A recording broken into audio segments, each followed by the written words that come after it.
नमस्कार दोस्तों, क्या आप जानते हैं नागपुर का मशहूर सावजी खाना सिर्फ एक रेसिपी नहीं बल्कि पूरे कम्युनिटी की कहानी है।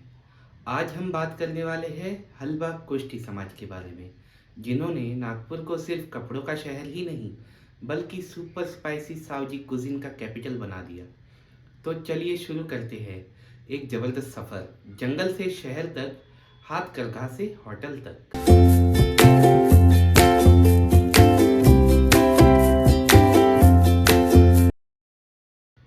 हलबा या हल्बी एक ट्राइबल कम्युनिटी है जो पहले बस्तर और रायपुर के आसपास के घने जंगलों में रहते थे, जो आज के छत्तीसगढ़, मध्य प्रदेश और महाराष्ट्र का हिस्सा है।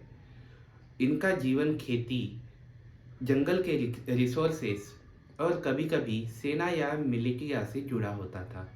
दूसरी तरफ कोष्टी शब्द मराठी में बुनकर के लिए यूज होता है। समय के साथ साथ कई हलबा परिवारों ने खेती छोड़कर बुनाई का काम अपनाया और धीरे धीरे ये लोग वीवर कम्युनिटी का हिस्सा बन गए। यहीं से पैदा हुआ नाम हलबा कोष्टी, यानी हलबा ओरिजिन के बुनकर। 19वीं सदी के अंत में ब्रिटिश टाइम में नागपुर और विदर्भ कॉटन और कपड़े के बड़े केंद्र बन रहे थे। 1877 में जमशेदजी टाटा ने नागपुर में एम्प्रेस मिल्स की शुरुआत की। इसके बाद छत्तीसगढ़ और मध्य प्रदेश से बहुत सारे स्किल्ड वीवर्स नागपुर आए, जिनमें हलबा कोष्टी लोग भी बड़ी संख्या में थे। ये लोग अपने साथ लाए अपना हाथ करघा, अपना परिवार और अपनी परंपराएं। कर्नलबाग महल और मिल एरिया के आसपास इनकी बस्तियां बस गई। घर में ये लोग हल्बी बोली बोलते थे, जो मराठी, छत्तीसगढ़ी और ओडिया का मिक्स है, और बाहर काम के लिए मराठी अपना ली। हलबा कुश्ती समाज ज़्यादातर हिंदू है। ये लोग दिवाली, होली जैसे मुख्य त्योहार मनाते हैं और साथ ही अपनी लोक परंपराएं भी जिंदा रखे हुए हैं। नागपुर में इनका मुस्लिम पड़ोसियों के साथ भी पुराना और गहरा रिश्ता रहा है। कभी कभी कुछ कोष्टी वीवर्स मुहर्रम के दौरान विशेष शरीक भी निभाते थे। समाज को जोड़े रखने के लिए जाति सभा, शादी ब्याह के रूल्स और गोत्र सिस्टम आज भी महत्वपूर्ण है। शहरी जिंदगी के बावजूद ये लोग अपनी बोली, खाना और पहचान नहीं भूले। शुरुआत में हलबा कुश्ती लोग फाइन कॉटन और हैंडलूम कपड़ों के लिए मशहूर थे, लेकिन जैसे जैसे पावर लूम और मशीन आई, ट्रेडिशनल बुनाई का फायदा कम होता गया। 20वीं सदी के मध्य तक कई परिवारों को नया काम ढूंढना पड़ा और यहीं से शुरू होता है सावजी खाने का सफर।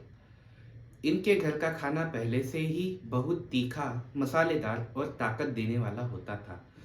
मिल वर्कर्स के लिए इन्होंने छोटी छोटी कैंटीन टाइप दुकानें खोलनी शुरू की और धीरे धीरे यही जगह बन गई सावजी भोजनालय। फूड एक्सपर्ट्स के मुताबिक सावजी स्टाइल की शुरुआत 1870 के आसपास हुई। इसका सबसे बड़ा सीक्रेट है सावजी मसाला। कहते हैं इसमें 30 से ज़्यादा मसाले होते हैं और पहले ये जूट तेल के साथ बनाया जाता था, जिससे इसका टेस्ट और भी तेज हो जाता था। 1970 के बाद नागपुर में डेडिकेटेड सावजी रेस्टोरेंट्स खुलने लगे। गोलीबार चौक और उमरेड जैसे एरिया में हलबा कोष्टी परिवारों के सावजी होटल्स बहुत ही मशहूर हो गए। हर परिवार की मसाला रेसिपी जनरेशन से जनरेशन तक सीक्रेट रही। आज सावजी मटन, सावजी चिकन और सावजी अंडा नागपुर की सिग्नेचर स्पाइसी डिशेस है और इसका क्रेडिट जाता है हलबा कुश्ती समाज को।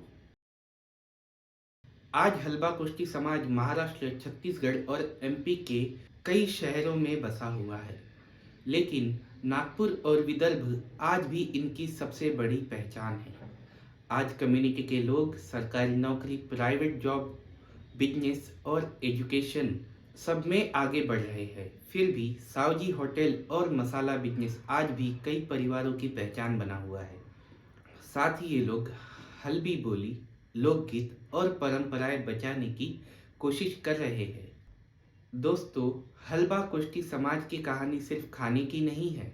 ये कहानी है मेहनत की, माइग्रेशन की और अपनी पहचान बचाने की।